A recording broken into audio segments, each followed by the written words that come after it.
Hi sir. Hi. ముందుగా congratulation sir. ఎందుకంటే tailor మాత్రం ఇరగ్గొట్టారు సార్. నాకైతే మస్తు అనిపించింది సార్. అది మిలియన్ మిలియన్ వ్యూస్ వెళ్ళిపోయి యూట్యూబ్లో. Okay sir. అంటే టైలర్ రెస్పాన్స్ ఎలా అనిపిస్తుంది సార్ మీకు? చాలా బాగా అనిపిస్తుంది. నేను ఎక్స్‌పెక్ట్ చేయలేదు యాక్చువల్‌గా. సో, అందరికి చూసి ఒక 2, 3 సార్లు చూసి పర్సనల్‌గా మెసేజ్ చేసి బిజినెస్ కాల్స్ అన్నీ వచ్చినాయి. సో, బా అనిపించింది రెస్పాన్స్ అయితే. యాహ్! ఇంకొకటన్నా ఇప్పుడు వచ్చే వాళ్ళకి ఏమని చెప్తారన్న ఈ మూవీ గురించి? ఈ మూవీ గురించా?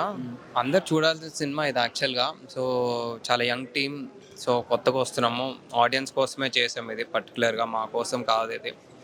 సో, మా అందరి ఎఫర్ట్‌ని మీరందరూ యాక్సెప్ట్ చేస్తారని అనుకుంటున్నా. సినిమా బావుంటుంది. చూడండి. అంటే ఈ సినిమాలో అంటే రొమాన్స్, కిస్సు అన్నీ ఉన్నాయి. అంటే సినిమా మొత్తం ఉంటదా? లేకుంటే కొన్ని సీన్‌ల అవసరమైన సీన్‌లు రిలీజ్ చేసారా? మొత్తం ఏముండదు. కొంచెం ఒక 5, 10% అంతే. అవసరమైన దగ్గర ఉంటది.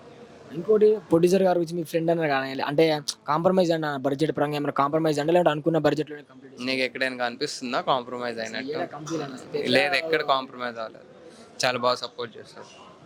ఇంకోటన్నా అంటే బ్రదర్‌ని పెట్టుకున్నాడు. అంటే కొందరు అంటారు కదా! వాళ్ళ బ్రదర్‌ని ఆయననే పెట్టుకొని సినిమా తీసిండ్రా అని కొందరు అంటారు కదా! అలాంటోళ్ళకి ఏమని చెప్తారన్న మీరు? మా బ్రదర్‌ని పెట్టుకోవడం హ్యాపీయే కదా నాకు. అంటే బాగా యాక్ట్ చేస్తాడు. అంటే బ్రదర్ అని ఊరికనే పెట్టుకోరు కదా! సో, బాగా యాక్ట్ చేస్తాడు కాబట్టి